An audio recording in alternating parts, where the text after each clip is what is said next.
Химия пәнінен кезекті бөлім жалпы ұбт-да химия пәнінен көп келіп жататын бөлігі, яғни органикалық химияны бүгін біз бастайтын боламыз. Бүгінгі сабақ жалпы кез келген химия пәнін таңдаған оқушыға өте маңызды. Сол үшін видео сабақты соңына дейін бақылайық. Әлбетте менделеев тауып алайық, бұл мүмкін бүгін бізге қажет болуы. Ал ендеше, жалпы екеуінің өзгешелігіне тоқталып кетейік. Жалпы химияда затты екіге жіктеп бөледі, оны білеміз, е? Ол алғашқы органикалық зат, екінші бейорганикалық зат. Екеуіне жеке-жеке тоқталып шығайын. Ең алдымен тоқталамын органикалық затқа.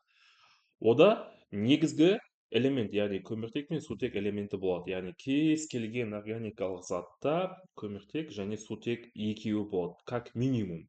Одан бөлек бұл екеуінен бөлек галоген, яғни жетінші топтың А топшасына кез келген элемент болуы мүмкін бұл затта, және кез келген металл болуы мүмкін, оттек және азот молекуласы болуы мүмкін. Мысалы, С3H6. Бұл жақта екі элемент көміртек пен сутек болғандықтан кейін бұл бізде органикалық затқа жатады. Одан кейін С3H7 йод дедік. Бұдан бөлек мына жетінші топтың элементі белгілі екен, яғни галоген. Бұдан бөлек тағы H3 COO калий дейік. Бұл жақта одан бөлек оттек элементі белгілі екен, міне. Одан бөлек калий металл белгілі екен, міне. Немесе NH2, CH2, COH, мінекей азот деген элемент белгілі екен. Түсінікті ғой, иә? Демек, аты аталған зат болуы мүмкін неде? Органикалық затта. Но главный екі элемент ол көміртегі мен сутегі болып табылады екен. Бұл екеуі болмаса, әлбетте ол органикалық затқа жатпайды. Түсінікті деген ойдамын. Енді маған тоқталып кетейік, бұған не жатады? Негіз жатады, қышқыл жатады, тұз, оксид. Бұға дейін біз өтіп шықтық, ол түсінікті деген ойдамын. Енді тағы не білуіміз қажет? Мен жаңа ғана айтып шықтым ғой. Көміртек, сутек, галоген, металл, оттек, азот, осы бүкіл мына элементтерді жинақтап, бұны басқаша не деп атайды? Бұны басқаша органоген деп атайды. Түсінікті ғой, иә? Яғни жаңа кестенің ішіндегі аты аталған элементтерді жинақтап, осылай атайды екен. Жазып алайық, себебі бұл контекстте жиі келіп жатады. Мысалы, СО2, H2, СО3, кальций, СО3. Бұл үшеуі де жалпы қай затқа жатады? Бұл үшеуі де органикалық затқа жатады. Не үшін? Себебі үшеуінде де мінекей көміртек элементі белгілі екен. Ал қасиеті жағынан мына екінші бейорганикалық затқа жатады. Яғни былай айтқанда екі дайлы деуге келеді. Жалпы 1807 жылы швед химигі Берцелиус, яғни органикалық химия деген ұғымды ғылымға әкеліп енгізген екен. Осыны жаттап алайық. Демек, мына алғашқы бетте біз затты екіге бөліп, оған қандай зат жататындығын, қандай элемент жататындығын толығымен де сипаттап айтып шықтық. Жалпы түсінікті деген ойдамын. Видеоны паузаға қойып жазып алайық, мен келесі бетке көшемін. Физикалық қасиетіне тоқтала кетейік енді.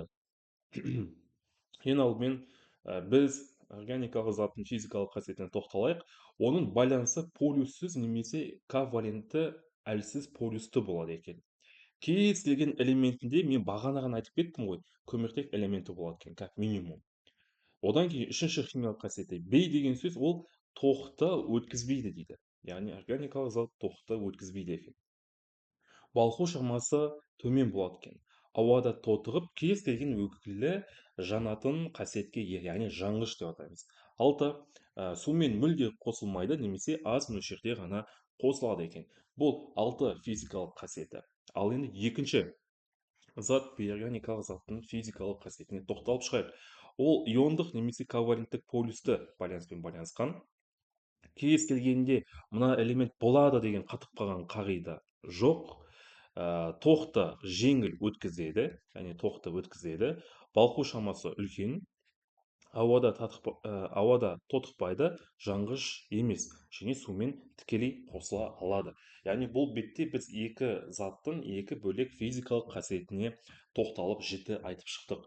Жалпы түсінікті деген ойдам. Түсінікті болса, кәнекей, видеоны паузаға қойып, өз ойымызды жазып кетейік, және лайк басып, подписка жасауды ұмытпайық. Енді Тізбек жайлы әңгіме айтайық. Жалпы көміртек тізбегі кез келген есепте өте маңызды. Ол үшін мен мынаны айтайын. С3H8 делік. Бұл жақта екі элемент белгілі. Ол сутек және көміртек элементі. Жаттап алайық, сутектің валенттілігі қатып қалған, міне үстіне жазып қойдым. Бұл қатып қалған қағида. Ал кокс, яғни көміртектің валенттілігі қатып қалған 4 валент болып есептелінеді. Бұл кез келген жағдайда. Түсінікті ғой, иә? Демек, мен енді былай айтайын, негізгі элемент бұл жақта көміртек болып табылады, мына негізгі деп қойын, ал сутек қасындағы қосымша элемент болып табылады.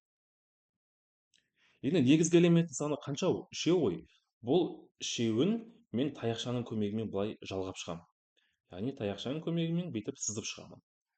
Енді мен жаңа ғана айттым, валенттілігі, яғни көміртектің валенттілігі қанша дедім? 4 дедік қой, иә? Демек, бұл деген сөз ол затта қанша таяқша болу қажет деген сөз, ол затта 4 таяқша болу қажет. Таяқша. Алғашқы элементімізде мінекей жалғыз ғана таяқшасы белгілі екен. Қанша таяқша жетпейді? 3 таяқша жетпейді. Демек, мына жаққа және мына жаққа мен ол таяқшаны жалғаймын. Екінші элементтің екі шетінде 2 таяқша белгілі, хотя 4 таяқша болу қажет. Демек, 2 таяқша жеткіліксіз, ол үстіңгі жағындағы және астыңғы жағындағы таяқша. Мына элементте де тек қана жалғыз ғана таяқшамыз белгілі. 3 таяқша жетпейді ғой. Демек, мына жақта таяқша болады, мына жақта таяқша және мына жақта таяқша болады екен. Енді бұл таяқшаға мен нені жалғап шығамын? Сутек элементін жалғап шығамын. Сутек, сутек, сутек, сутек, сутек. Мына да, мына жақта да және мына шетте де сутек болады. Мына. Енді санап шығатын болсам, сутегі 8 санымен шықты. Демек, бұл көміртектің тізбек бойынша сипатталуы. Мынау алғашқы қағидасы, бұл енді сигма бойынша. Екінші қағиданы айта кетейін. Қайтадан, негізгі элементтің саны үшеу екен, 3 таяқшамен сызып шығамын. Алғашқы элементінде жалғыз ғана таяқша белгілі, 3 таяқша жоқ. Сол үшін бұны сутектің санымен жеткіземін. H3 деймін. 3 деген 3 таяқша. Екінші элементте 2 таяқша белгілі, екі шетінде. Екеу жетпейді, демек H2 дейді. 2 таяқша. Мына элементте тек өзі ғана, тағы 3 таяқша жетпейді, H3, мінекей 3 таяқша. Демек, тізбекті жазған жағдайда екі күйде жазуға болады. Ол алғашқы күйі бұлай шашып, тізбекпен жазуға болады. Ал екінші күйі оны жинап, жетпеген таяқшаны сутектің көмегімен жазуға болады екен. Жалпы түсінікті, ешқандай да қиындығы жоқ. Мен бағанадан бері таяқша деп жатырмын, бұл енді жалпы сізге түсінікті болу үшін. Ал оның ғылыми атауын мен айта кетейін, ғылыми аты сигма деп аталады. Ал таңбасы мынандай ню сияқты бүйтіп келеді екен. Түсінікті ғой, иә? Тағы мысалға тоқтала кетейік. Мысалы, С5H12 делік. Екі күйіне жазып шығамын. Негізгі элементтің саны 5-еу. Сутекімен жалғап шығамын. Тек бір таяқша белгілі, 3 таяқша жетпейді, H3. Екі шетінде 2 таяқшасы белгілі, 2 таяқша жетпейді. Екі шетінде 2 таяқша белгілі, 2 таяқша жетпейді. Екі шетінде 2 таяқша белгілі, 2 таяқша жетпейді. Қос таяқша 3 таяқша жетпейді екен. Екінші тізбек бойынша жазатын болсам, алдымен қайттан 5-еуін сызып аламын. Жалғыз ғана таяқша, мына жаққа 3 таяқша жетпейді. Мына жақта екі шетінде 2 таяқша, үстіңгі астыңға 2 таяқша.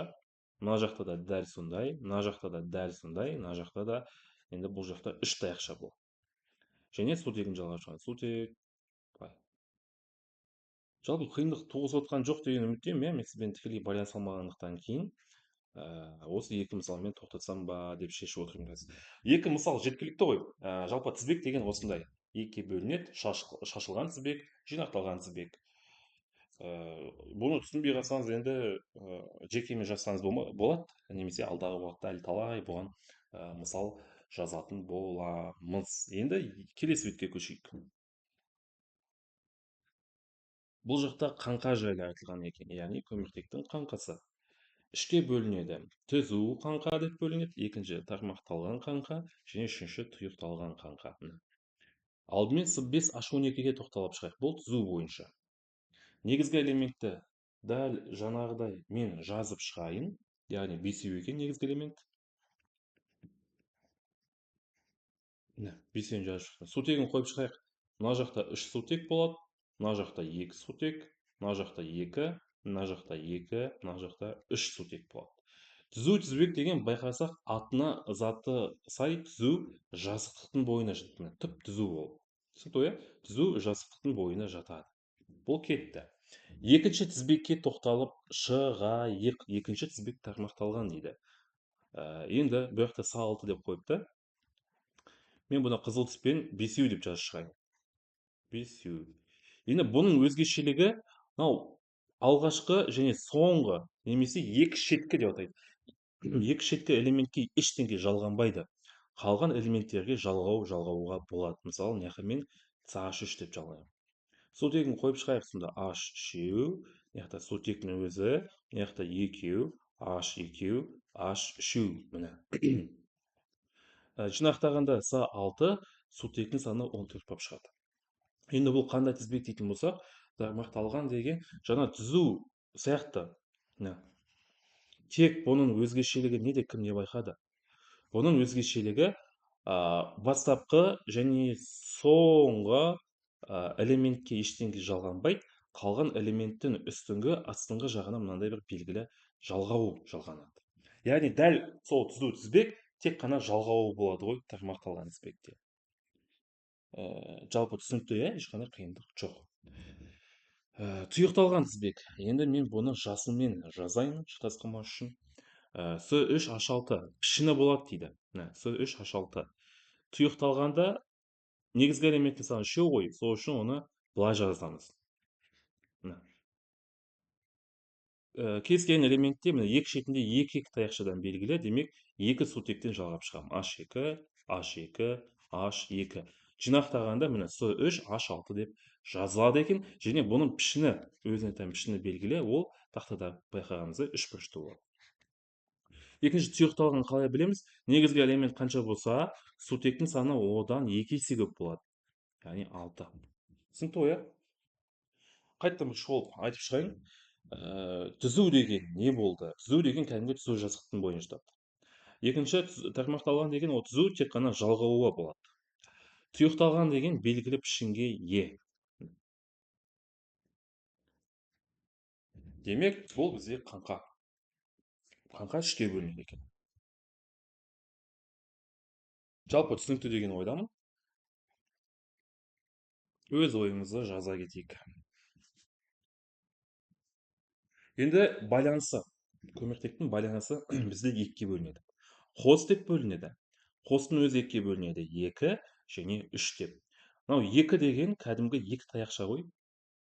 2 таяқша. Ал 3 деген кәдімгі 3 таяқша. 3 байланыс болатын болса, бұл 3 таяқшаның 2 таяқшасы пи байланыс болады, ал біреуі сигма байланыс болады. Ал мына жақташы 2 таяқшаның біреуі сигма болады, екіншісі пи байланыс болады. Түсінікті, бұны жаттап алайық, алдағы уақытта қажет. Ал мынау бағанада айтып жатқан жай ғана таяқшаның тек өзі ғана. Яғни тек сигманың өзі ғана екен. Бұл не істеп жүрмін? Мына сигманың тек өзі ғана екен. Қайталап айтамын, байланыс 2-ке бөлінеді, қостың өзі 2-ке бөлінеді, 2, 3. 3 деген 3 таяқша, екеуі пи және біреуі сигма болады. Ал 2 деген сигма және пидің қосындысынан пайда болады. Ал мынау тек қана сигма. Бұны жазып жаттап алайық.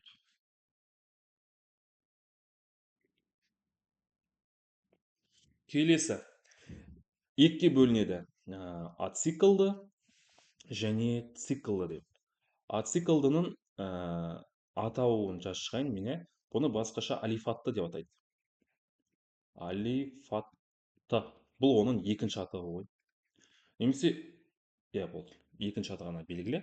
Енді оған не жататындығын жазып шығайын. Ациклдың мағынасы ол ашық тізбек. Ашық тізбек.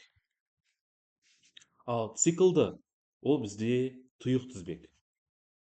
Тұйық немесе жабық деп келеді. Жабық тізбек. Жақша алып қойын.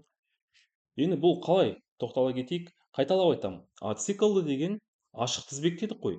Ашық тізбекке 2 тізбекті жатқызғанда ол алғашқы түзу тізбек ашыққа жатады. Екінші тармақталған. Бұл осы екеуі ашыққа жатады. Түсінікті ғой, иә?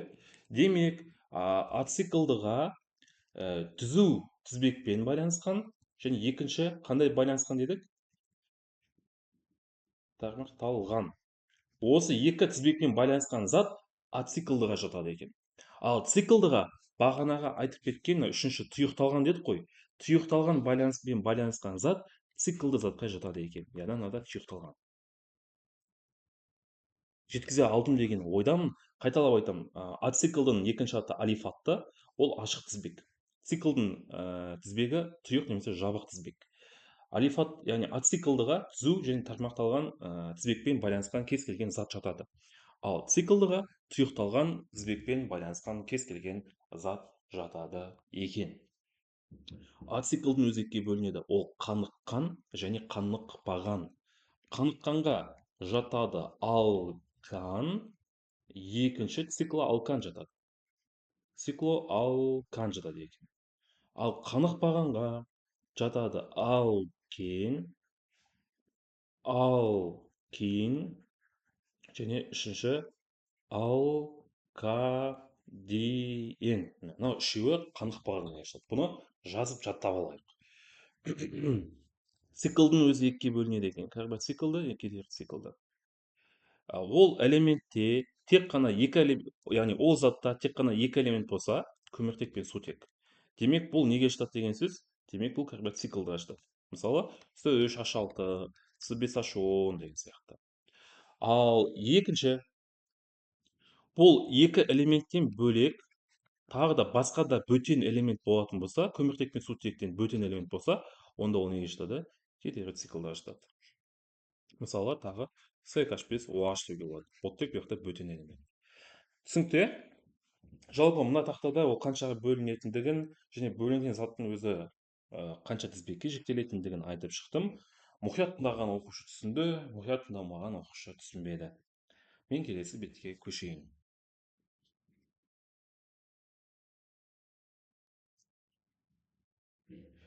Аталу жолы. Органикалық заттың аталу жолы үшке бөлінеді. Ол тривальды, екінші рационалды, үшінші халық жалғауымен.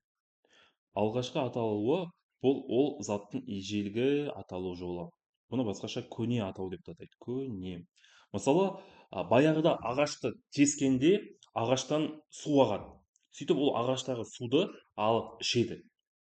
Сөйтіп адам су таппаған кезде ағашта тесіп, одан сұйықтықты алып ішіп, шөлін басқан екен. Ол кезінде сөйтіп ол сұйықтықты ағаш қышқылы, ағаш суы деп атап кеткен. Немесе жемісті тауып болады, ол жемісті дәмін татады, оны дәмі лимонға ұқсайды екен. Оны алып лимон қышқылы немесе лимон жемісі деп атау қоя салған. Демек, кезінде затты тапқанда оған атау қояды ғой. Сол атауы қойылған зат әлі күнге дейін сол күйде қолданылады ғой. Демек, әлі күнге дейін сол атаумен халыққа танымал. Дәл осылай аталу жолын біз көне немесе тривальды аталу жолы дейді екен біз. Екінші, рационалды. Бұны пока түсінбеуіміз мүмкін, кейін екінші, үшінші сабақта түсінеміз. Сол үшін уақытты жоғалтпайық, тек қана жаттап алайық, алғашқы өкілі деп жаттап алайық, болды. Үшінші, халық бұл жалғау. Мысалы, алканда ан жалғауы, алкенде ен, алкенде ин, алкаденде ден. Яғни кез келген затты жалғаудың көмегімен атау, ол халық жалғауы деп аталады. Немесе басқаша юпактар. Юпак деп та келіп жатады екен. Жалпы түсінікті деген ойдан бұл бетте біз заттың үш аталу жолына жеке тоқталып шықтық. Енді байланысу типі, қазақша мағынасы ғой, яғни байланысу типі немесе ғылыми мінекей гипертену деп аталады. Үшке бөлінеді. SP3, SP2, SP. SP3-тегі байланыс ұзындығы 0,154, 109,8 және пішіні белгілі. SP2-де байланыс ұзындығы 0,134, 120 және жазық. SP-да 0,120, 180 сызықтық. Яғни бұны не істеймін? Бұны тауып есептеп, онда ештеңе қажет жоқ. Бұны алып тек жаттаймыз. Ертең бұны біз жеке-жеке жіті қолданатын боламыз. Түсінікті ғой, жалпы түсінікті деген ойдамын. Бұл айтқанда жазып жаттап алу қажет. Енді келесі. Жалпы жетінші сыныпта изотоп дегенді өткеніміз есімізде болса, сол сияқты мына жақта изотоптың туысқан өкілі изомер деген зат белгілі. Не екендігін айту үшін мен мына мысалға тоқтала кетейін. Бутан жинақтағанда бізде H10 былай жазылады бутан. Тізбек бойынша жазған негізгі элементтің санын жазып аламын сигманың көмегімен. Сутекті мына жаққа қойып шығамын. H үшеу, H екеу, H екеу, H үшеу. Міне бутан. Изобутан жинақтағанда ол да дәл осылай жазылады. Енді тізбек бойынша жазып шығайын. Негізгі элементтің саны үшеу, мына жаққа H3 шығаны. Сутекті қоямын H3, H3, H. Мына жақта не байқадық? Байқаған болсақ, бутан және изобутан екеуінің аты минус, яғни сәйкес келмейді. Так, екеуін жинақтағандағы элементтердің саны байқайтын болсақ сәйкес келеді. Екеуінің тізбекті бағана өтедік қой, байқаған болсақ минус сәйкес келмейді. Мынау түзу тізбекті, мынау тармақталған тізбекті.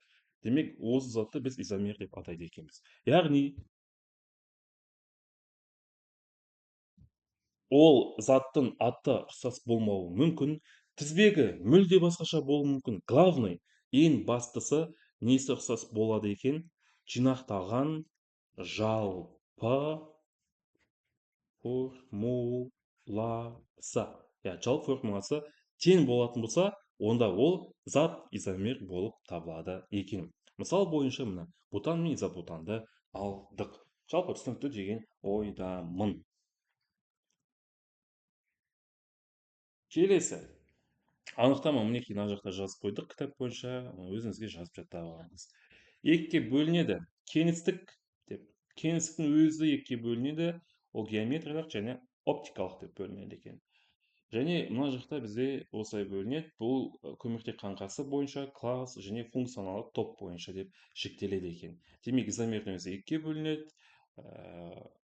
Біз бұны алып жазып жаттап алуымыз қажет екен. Келесі сабақтарда осыны қолданатын боламыз. Жалпы сабақ осымен аяқталды, түсінікті болды деген ойдамын. Бүгінгі сабақ химияның 60%-ын қамтитын органикалық химияны бастаумен жіктелді. Яғни осыны білген болсаңыз, сіз дальнейшем бәрін четко түсінетін боласыз. Енді сабақ қалай болды, менің пайдам тиді ме, жалпы ұнады ма, түсінікті болды ма, кәнекей өз ойыңызды жаза кетіңіз. Бұл әлбетте мен үшін өте маңызды, себебі мен бұны сіз үшін, яғни оқушы түсіну үшін жасаудамын. Оқушы жақтан маған байланыс қажет. Ал ендеше келесі сабақта жолыққанша қош сау болыңыз.